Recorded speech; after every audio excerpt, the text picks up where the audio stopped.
knijpkat van Philips is uitgerust met een klein schuifje, het zogenaamde blokkeerschuifje.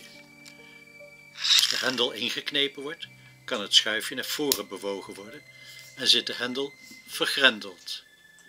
Dat is prettiger wanneer je een zaklamp als deze in je zak opbergt. Het probleem is echter alleen dat die schuifjes nogal eens missen.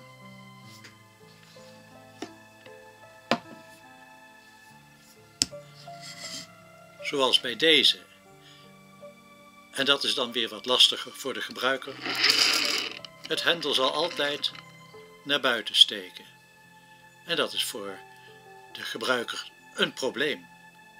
Omdat die schuifjes nogal eens kwijt zijn, ben ik begonnen met het produceren van deze kleine schuifjes. Dat is niet zo simpel. En dat wil ik u door dit korte filmpje ook laten zien. En u ziet hier een mal getekend die bestemd is voor het vervaardigen van een blokkeerschuifje.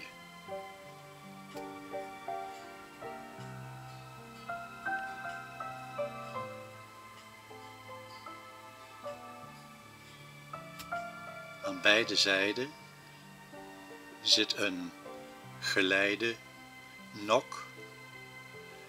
Hier zit een klein uithollingje wat bestemd is voor het blokkeren van het blokkeerschuifje zelf, dat het niet wegschiet. En de vertanding die hier zichtbaar is, moet ervoor zorgen dat het blokkeerschuifje voorzien wordt van een aantal ribbels. Om de schuifjes te kunnen produceren, knip ik eerst uit een lengte van 10 meter veren bandstaal van 3 centimeter breed met een gewone stevige knipschaar plaatjes van 3 bij 7 centimeter.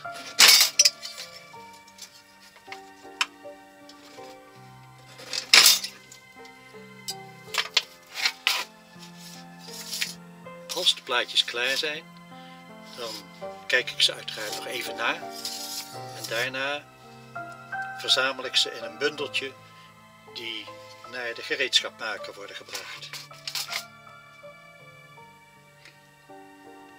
Het is nu 19 maart 2018 en ik heb afgelopen week de uitgesneden schuifjes bij de gereedschapmaker opgehaald. Hier is te zien zo'n plaatje waar de schuifjes dus uitgesneden zijn.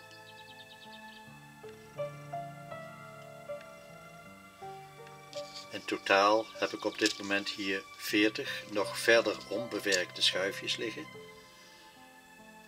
Hier is 1 exemplaar. Deze gaan dus nu in de pers, waarbij het blokkeerschuifje precies in de juiste maat uitgezet gaat worden. Dat is dus 19 april 2018. Ik heb hier lekker buiten een opstelling gemaakt voor het persen van de blokkeerschuifjes voor de Philips knijpkat.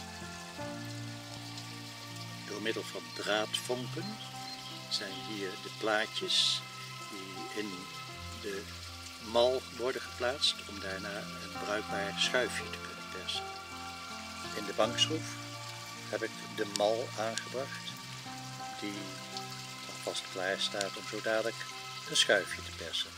Ik pak daarvoor dus een plaatje en dat plaatje plaats ik in de mal. Ik hoop dat het een beetje te zien is. Dat is een beetje precies werk. Daaromheen gaat een stukje cellotape. Jazeker. Een klein stukje cellotape zal het plaatje netjes op zijn plaats houden. En daarna plaats ik deze helft van de mal in de bankschroef, die ik meteen ga aansluiten op de contramal. Dan gaat nu het persen beginnen.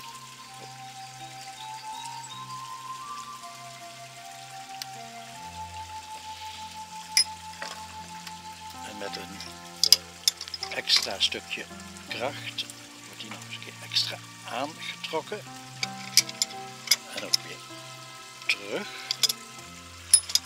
Daarna wordt de mal even iets geopend. Dan wordt er een extra persplaatje aangebracht om de vertanding die in de mal ingevreesd is zijn werk te kunnen laten doen. Die zorgt ervoor dat er gripribbeltjes ontstaan op het schuifje.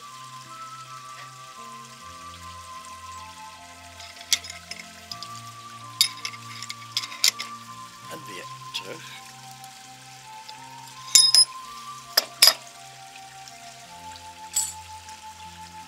De mal wordt weer opengedraaid.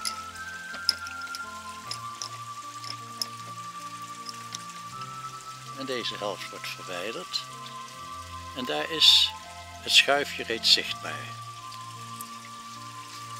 Er zit natuurlijk nog wat plakband omheen. En dat moet zo dadelijk ook nog verwijderd worden.